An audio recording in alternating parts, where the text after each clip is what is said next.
ایمان جانی پہچانی چیز ہے، ایمان جسے کہتے ہیں، اس کی تشریح میں جانے کی ضرورت نہیں، وقت بھی محدود ہے، لیکن ایک بات سمجھنے کی ہے بہت ضروری۔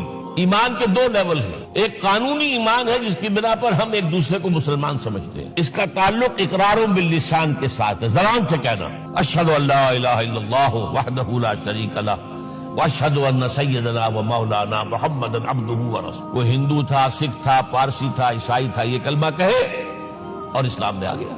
لیکن یہ زبانی کلامی ایمان جو ہے یہ انسان کی سیرت و کردار پر اثر انداز نہیں ہو سکتا۔ یہی وجہ ہے آج ہم دیکھ رہے ہیں مسلمان ہی جھوٹ بھی بول رہا ہے، مسلمان ہی بے ایمانی بھی کر رہا ہے، مسلمان ہی خیانت بھی کر رہا ہے، مسلمانوں کے لیڈر بلینز کی خیانت کر رہے ہیں۔ یہ کون سب مسلمان ہیں؟ وہ اس کی وجہ کیا ہے کہ ہم صرف قانونی مسلمان ہیں اور ہمارا ایمان قانونی ایمان ہے۔ اس کے لیے اسلام کا لفظ قرآن میں آیا ہے سورہ حجرات میں، قالت الاعراب آمنا قل لم تؤمنوا ولکن قولوا اسلمنا۔ اے نبی